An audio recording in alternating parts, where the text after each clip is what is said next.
welcome to this GCSE revision video on the Antarctic Treaty. So how does the Antarctic Treaty link to our syllabus? So it's in the Sustaining Ecosystems topic, and it's our example of a global example of sustainable management of the Antarctic. So here, remember, there are two case studies for the Antarctic. This one is the global example.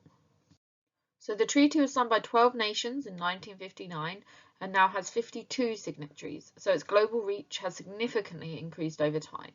Its aim is to come to an agreement about how to sustainably manage the ecosystem in Antarctica.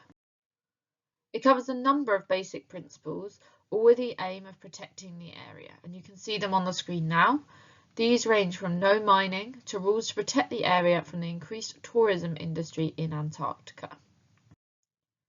As tourism increases in the region, the treaty has been adapted to cover specific rules about visitors. There are strict rules about the introduction of non-native species. For example, visitors have to wear disinfected overboots when they land, and only 100 visitors are allowed to land at one time. Cruise ships of over 500 passengers are prevented from stopping. So we need to be able to say whether it's effective at managing Antarctica or not. On the one hand, it provides a framework for sustainable management of the area.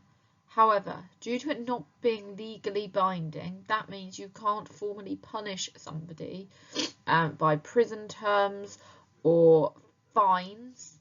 Some countries have been able to find loopholes in the treaty. For example, Japan have been found to be whaling in the ocean surrounding Antarctica under the premise that they are carrying out scientific research. However, in actual fact, the whale meat has been sold in markets in Japan. So this shows that it's really hard to punish somebody or to enact the rules of the treaty because it's not legally binding.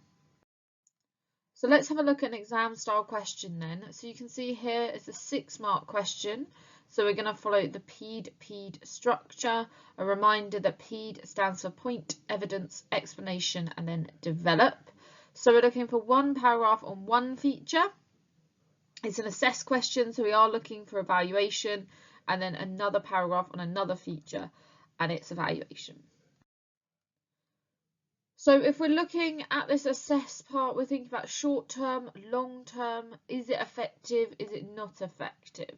So essentially coming to this judgment is the really key thing in an assess question. So I'm going to give you a little bit of time now, so you might want to pause the video to have a go at this question before I show you a model answer.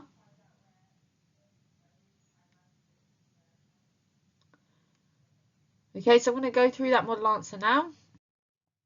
So here you can see I've started with a clear point of the treaty, and then I've backed this up with evidence. So the point I went for was the plants and animals must be conserved, and I've said, well, how does the treaty allow plants and animals to be conserved? So this is people wearing those disinfection over boots, and only 100 visitors are allowed to land. I've then used my favourite phrase, this means that, to explain why is that important for Antarctica. And then this green part is this evaluation part.